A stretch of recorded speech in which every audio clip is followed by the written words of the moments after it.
What's up? My name is Glue Boy. Welcome back to the channel. We're going to be going into a character I've mentioned a few times now. He's kind of been mentioned every once in a while in random videos, but it's time he gets his own time in the spotlight. We're going to be talking about good old Khârn the Betrayer. Now, Khârn was, back in the days of the Great Crusade and all that, a pretty good guy. Just a pretty strong champion, martially gifted, and eventually getting his way to become the captain of the 8th Assault Company. He made a pretty good name for himself. And then Angron popped in.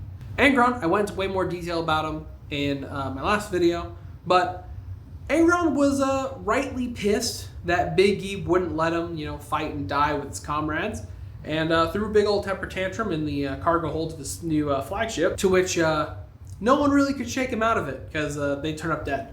Except for Khârn. Khârn went in there, he gave a pretty heartfelt speech, got his ass beat, but in a cool way this time, and kept up through sheer will and courage, swaying Angron, and convincing him that, hey, leading the World Eaters, kind of a cool thing to do, and learned to kind of help him chill out a bit, which became his role. As Angron kind of promoted Khârn to be this right-hand man kind of figure, and Khârn would be there giving his wisdom and a lot of his guidance to Angron, so he didn't just, kill things willy-nilly or just say I got an idea, let's just attack. So let's slow your roll a little bit. Which, at this stage, Khârn is a pretty fucking smart guy. I mean, he even wrote a book on all the other Space Marine legions at the time.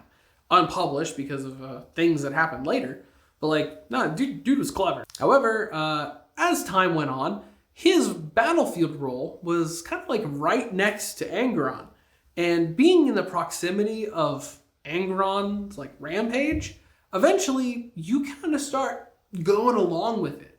And he found himself getting more and more ruthless as time went on. And this was made worse later because Khârn was the first of the World Eaters Legion to adopt the Butcher's Nails, a thing that would send him spiraling on a road to insanity. And made doubly worse because he had one real rock, of the Chaos Legionnaires that kind of got murdered and allowed him to slip even more down that old hill. Rest in peace, Argyltau. Absolute cool guy. With the death of his best buddy, kind of sent him spiraling, as now he didn't have this person in his life to help keep him sane. He kind of discarded his old role of being this pretty smart, small guy. Instead, he became absolutely ruthless and racked up a massive, massive body count during the Horus Heresy, to the point where Khârn himself was like, that guy, I love that guy, and kind of gave him a little bit of a blessing, because Khârn eventually got put, much like Lucius actually, kind of killed and then brought back by this, his new demonic patron, and is now definitely the strongest and the most prolific champion of Khârn. This guy, he has his own pile of skulls in Khârn's domain of the warp, just from him, and it's fucking massive. This dude is efficient. He's great. But we gotta address the big elephant in the room, the whole the Betrayer part of his name.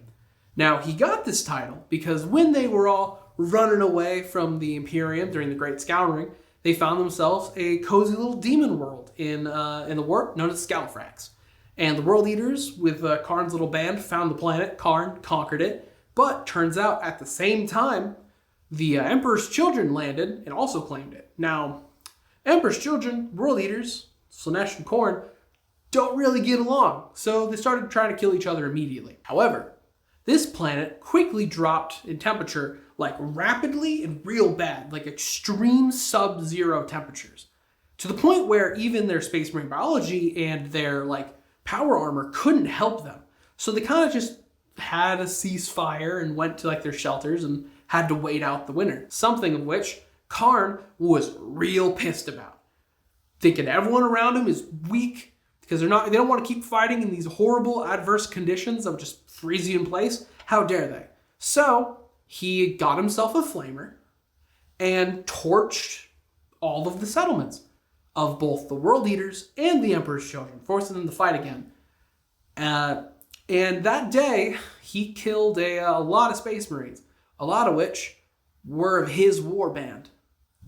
And from this point, he had the tag the Betrayer, as Khârn really, really likes taking skulls from his enemies.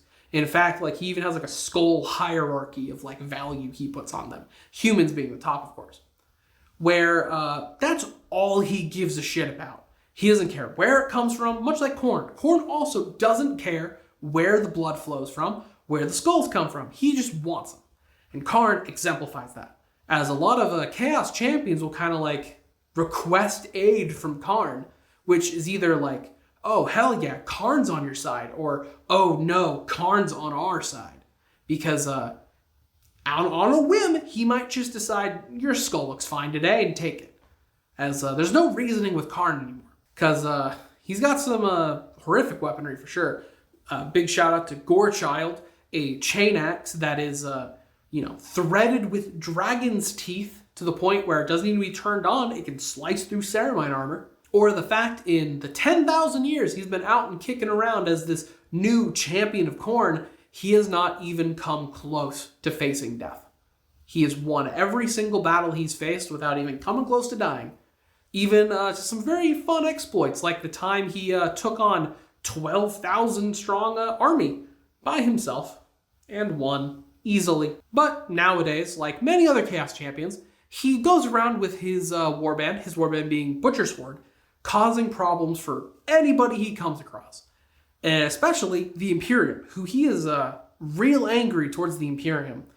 And that's kind of the one place you can safely point Khârn at without, possibly dying, as that's something Abaddon exploits. As Abaddon has called in for Khârn a few times.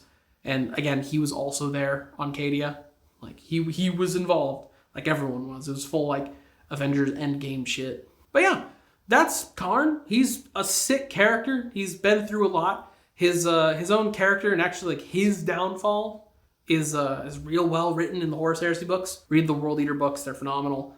And right now, at the very least, there's one thing I'd recommend reading. That is going to be Khârn's fight with Erebus.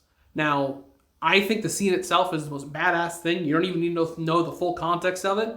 Everyone knows Erebus is a slimy little fuck who deserves whatever comes at him. I will have an excerpt linked in the description. Read it. It's great. Just do it. But yeah, that's going to be about it. Like, subscribe, comment, do all that stuff. See ya.